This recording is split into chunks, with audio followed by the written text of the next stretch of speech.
game? In terms of points, for sure, last kick of the game is tough on the young kid, but in terms of performance, I thought we were excellent. The energy, the fight, the heart we showed, and we know that we left a couple of scores out in the field, but absolutely proud of the effort tonight. You were hanging in there at times. They seemed to create a few chances in the first half that might have been taken on another night, but spirit got you through it.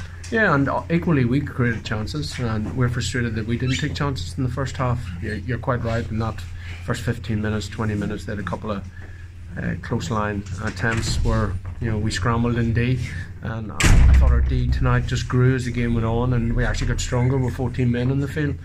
And we're on another night we may have picked something up in terms of the scraps in midfield and gone the length, but as I said, for us, we came here to win a game. We recognise there'll be a lot of emotion tonight. We played against a fully loaded Stade side, and the last time this group of players played together, they took a lot of criticism because of the scoreline. Tonight, the performance was excellent.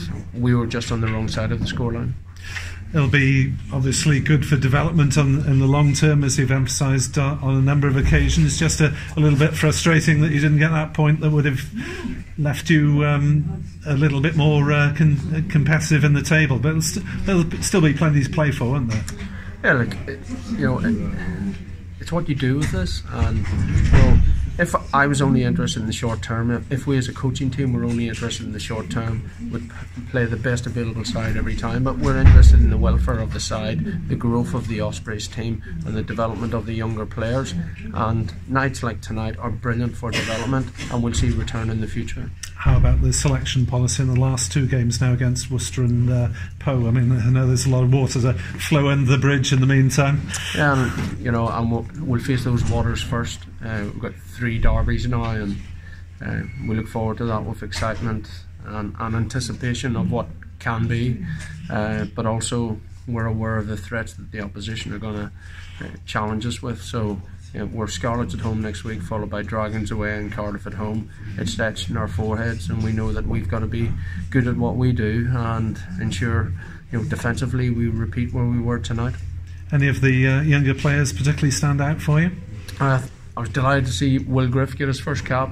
I thought Harry Morgan, when he came on, he did really well. Johnny Kotza, I thought, barred up. He took a really bad bang. From our perspective, it's a straight red card. On another night with TMO, I reckon that's an elbow to the head.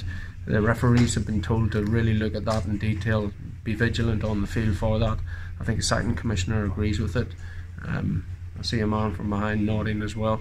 But yeah, for me it was clear and obvious, and I know it's difficult in the heat of the moment, but the safety of the game is absolutely paramount. And in terms of injuries, apart from that knock to Kurtz, anyone else come off through injury? There are a couple of niggles. We showed caution with Corey Allen, obviously.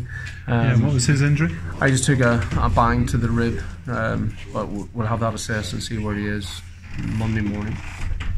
Big Christmas, pre-Christmas week to come before you take on the old rivals of the Scarlets. It's really one to get the South West Wales rocking next week, isn't it? Yeah, and the emotion will look after itself in that regard. You don't have to get either team up for it. Both sides, I believe, are coming off defeats tonight, so it's, for us, we've got a group of players back at home that are itching for Saturday.